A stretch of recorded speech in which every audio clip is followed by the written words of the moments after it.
गासिबो रायजो राजाफोरखौ जोंनि बिएमसि चेनेलाव बरायनाय थाबाय। आं गबिन्द चन्द्र बसुमतारी सारजों मोगा-मोगि खालामनो थांदोंमोन आरो लोगोसे बे समावनो आं रेलिखौ मोनबाय आरो गोबां गोमोथाव जे गोबां सुबुं लोब मानसि बिथांजों जइन जादों, बिथांखौ सापर्ट खालामदों। ओरैबायदि हरसिम जाबाय। आं बिथांखौ मोगा-मोगि खालामनो थांदोंमोन, बाट आं बे रेलिखौबो मोनहैबाय। ओइदिनखालि डक्टर हिमन्त बिश्व शर्मा माबो फैदोंमोन। आं दहाय नोंथांनि सिगाङावहाय भिडिअखौ आपल'ड खालामनानै देखायखाबाय। लोगोसे बेवहाय इउपिपिएल आरो बिजेपि जयै लोगो नांनानै एजिपि जयै लोगो नांनानै बेवहाय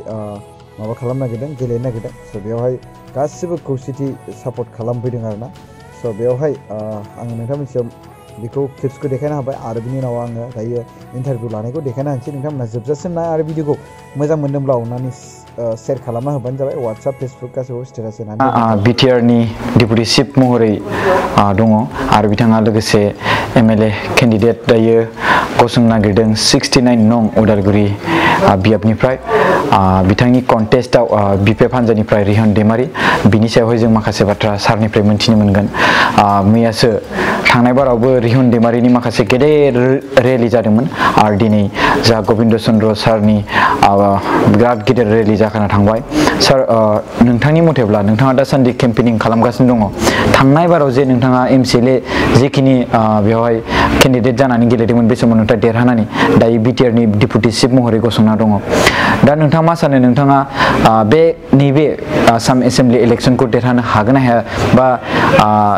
नैबे केबिनेट मिनिस्टार, बारग' केबिनेट मिनिस्टार रिहन दैमारिखौ फेजेननाया बेसेबां गोब्राब जागोन बायदि नोंथाङा मा सानो? खुलुमबाय। थांनाय बिटिसि इलेक्सन गेलेनायनि देरहाखांनानै जेनेबा बिटिसिनि डेपुटि सिएम हिसाबै आं बिबान लानानै दं। थेवबो समनि हांख्रायनायाव रायजो राजा आरो जोंनि पार्टि हाइकमान्डनि लुगैनायाव दिनै आं एमएलएनि बे बिसायख'थियाव बाहागो लादों उदालगुरि समाजनिफ्राय। आरो बे साननैसो फिल्डआव गिदिंनानै रायजोनि जिथु रेसपन्स बेखौ मोननानै आं साहस फैदों जे जिहेतु राजनितिक खेथ्रआ एक्सपिरियेन्सा खम, जों राजनिति पार्टि पावार पलिटिक्सनि जेबो लिंक गैयामोन। दा पावार पलिटिक्सनि रोंगौथि जोंहा गैया। थेवबो बे साननैसो फिल्डआव गिदिंनानै पाब्लिकनि रेसपन्स आरो आथिखालनि जे बिपिएफनि बेरेखायै जिथु थौ बेफोरखौ नायनानै जों साहस खालामनो हादों जे एबा बारा जोंनि फेभाराव बारगोन। स' आंनि बेरेखायै जायजों बिजाथि बिथाङा बिपिएफनि बिजाथि हिसाबै थांनाय 20 बोसोर बे समस्तिखौ दखल खालामनो दोनदोंमोन। बिथाङा थाखा फैसा गोबां दं, मानसि गोबां दं, गोबाव बोसोरनि पावार पलिटिक्सनि एक्सपिरियेन्स दं। बेबायदि हिसाबै बिथांखौ फेजेननाय गेलेनायाव बे बाथ्राखौ मिथियो। थेवबो इलेक्सन देरहानाय आसलथे रायजो राजाखौ बेसेबां मदद आदाय खालामनो हायो बेनि सायावसो दिनै बे प्राय सप्तानैसो फिल्डआव गिदिंनानै रायजोफोरखौ लोगो हमदों, सावरायदों, बिथांमोननि मतामतखौ मोनदों आरो बे बिथांमोननिखौ मन'भाबखौ मोननानै बेखौनो मोनदों जे रायजोफ्रा एबार बिपिएफजों गैया आरो दिनै इउपिपिएलजों दं। आरो बेनिखायनो लोगोसे बेनि अनगायैबो जोंहा बिजेपि, जिहेतु जों बिजेपिजों लोगो जानानै नैबे बिसायख'थियाव बाहागो लादों आरो बिजेपिनि गोबां मावथि जेरै जों दं, दा बिजेपि, एजिपि आरो माबानि जिएसपि, जों जिहेतु जों खामानि दं, बेनिखायनो गासैबो मोनब्रै हान्जानि जिखिनि सापर्टार भटार्स बे गासैबो दिनै इउपिपिएलआव फैगोन। बेबायदि हिसाबै जों दाथि बुंनो हायो जाहैबाय इउपिपिएलआनो देरहागोन। नोंथाङा डेपुटि चिफ हिसाबै, बे बिटिआरनि डेपुटि चिफ महरै गसंना थानाय हिसाबै नोंथांखौ देरहाथारगोन बायदिखौ आसा खालामना दं रायजो राजाफ्रा। आरो लोगोसे नोंथाङा बिनि सायावहाय रोखायै बेखौथ' एसेबाबो आन्दाज मोनना दं बायदि मोनदां। दा जिथु बारहावा, बे बारहावाखौ नायनानै आरो पाब्लिकनि जिथु मन'भाब, लोगोसे थांनाय 20 बोसोर रिहन दैमारिया एमएलए हिसाबै 10 बोसोरबो मन्थ्रि जाबाय, 10 बोसोर एमएलए जाबाय। बे गोबां सम बिथाङा गावनि समस्तिनि जौगानायनि जिखिनि खामानि मावनांगोन बेफोराव फेलें जानायखौ नुदों। दिनै बिथां खौ रायजोफ्रा लुबैदोंमोन जे बे उदालगुरि ओनसोलखौ अन्तत गोबां जौगाहोगोन रायजोफोरनि आंखालखौ सुफुंगोन बेबायदि मोनसे आसा खालामदों खिन्थु रायजोफोरनि बे आसाखौ बिथांमोनखौ जों सुफुंनो हायाखिसै आरो बेनिखाय दिनै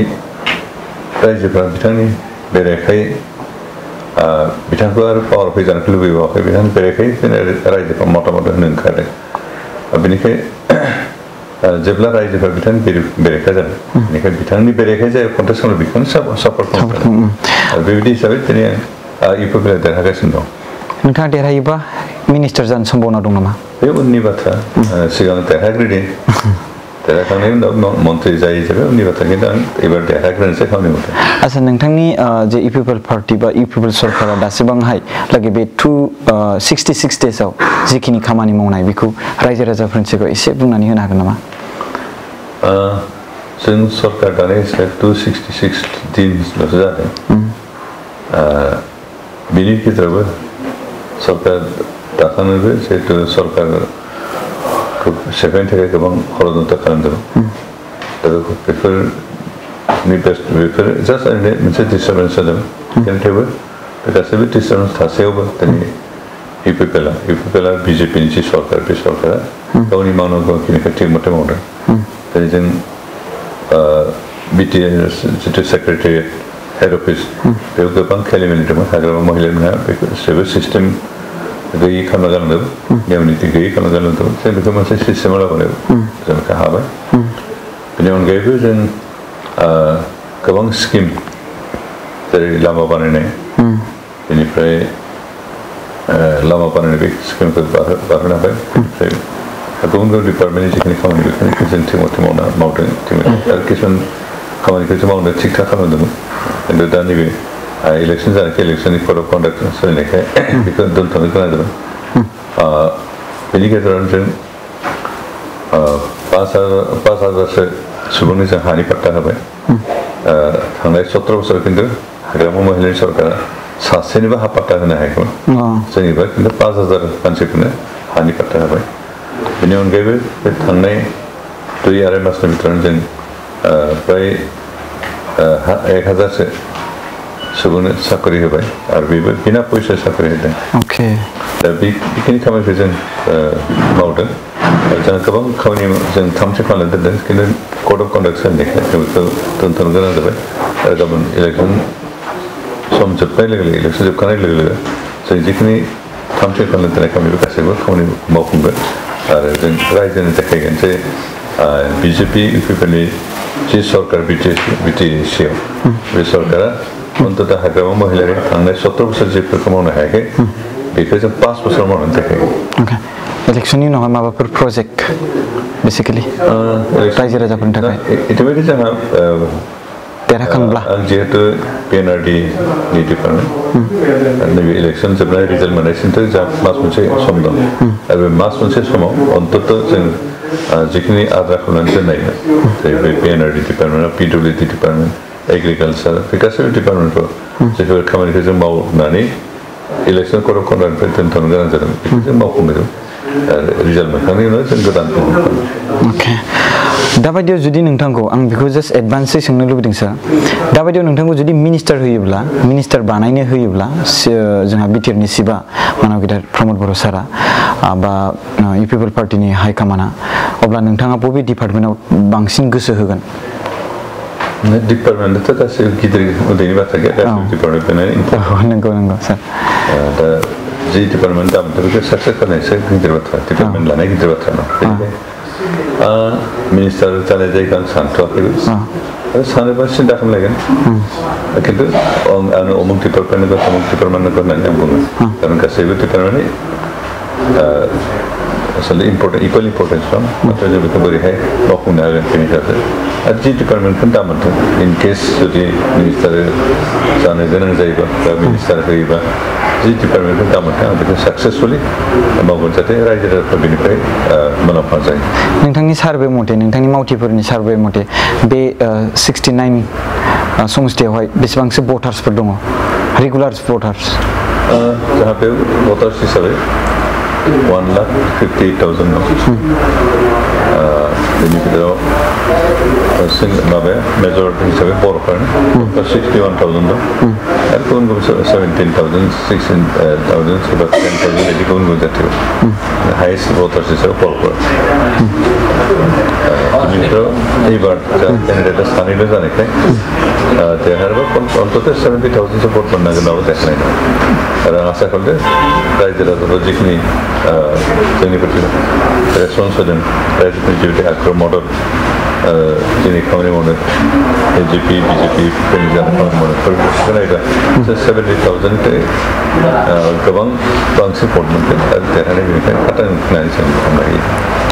मानोना थांनाय काउन्सिलनि जिखिनि भट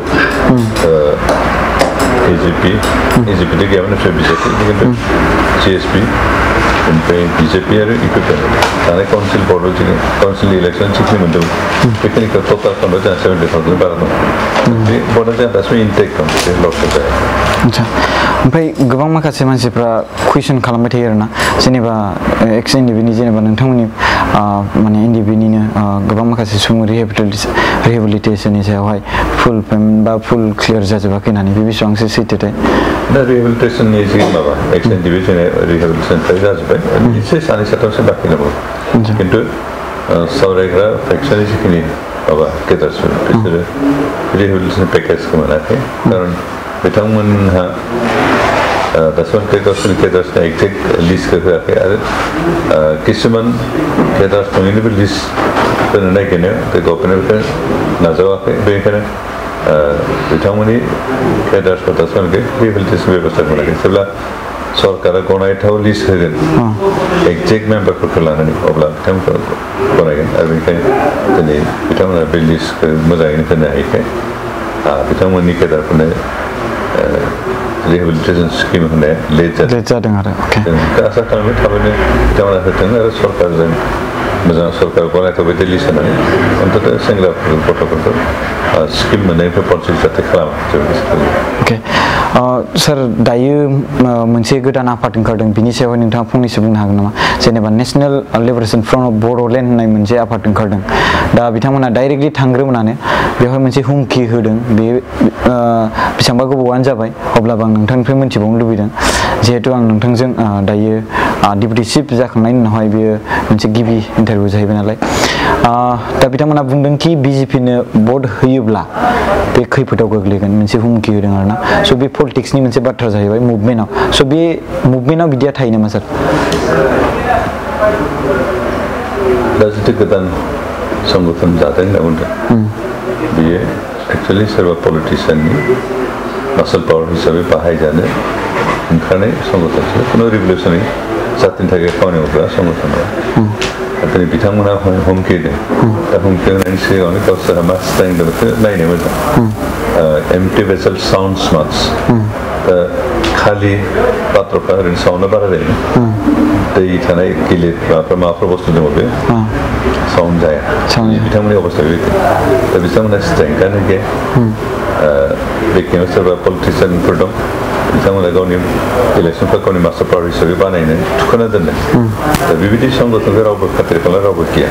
दा दिनै आसामाव आरो बड'लेण्डआव रावबो दावराव दावसिल गैया रावबो असान्थि जानायखौ लुगैया बेनिफ्राय रावबो बे संगठनखौ रावबो बर'आ गनाया आरो सोरबाफोर गनायो सोरबा साफा सानै गनायदों बिसोरो जास्ट गावनि पावार पलिटिक्स गावनि सेल्फ इन्टारेस्टखौ फोथांनो लाखिनो बिसोरो मार्शल पावारसो बाहायो जुदि पाब्लिकफ्रा जुदि गिदोंब्ला बिथांमोननि सायावहाय नोंथाङा मा बुंनो सानो गिया दिनै क'क्राझार टु माबा पासनै जों खना खनला गिदिंजोबबाय खिन्थु गिदिंबाबो रावबो बर'फोरजों बिदि गिनाय जों खोनायाखै बेनिखायनो बिथांमोननि बे हुमखि रावबो खाथिर खालामाखै दिनै सरकारानो जा जोंनो जा रावबो खाथिर खालामा बेखौ गिनायनि खुनु प्रश्न गैया अके स' थेंक इउ स' माच सार बे हरावहाय नोंथाङा आंनो समाय होनायनि थाखाय आरो गासैबो रायजो राजा नायगिरिफोरनिसिमबो गोजोननाय थाबाय नोंथांमोना आसा खालामो माखासे इनफरमेसन खोथाखौ दिनै मोन्थिनो मोनबावबाय आरो लोगोसे जों फिन खेबसेबाव मालाबा समाव जों लोगो मोनोब्ला बिथांजों मोगा मोगि खालामगोन खुलुमनाय थाबाय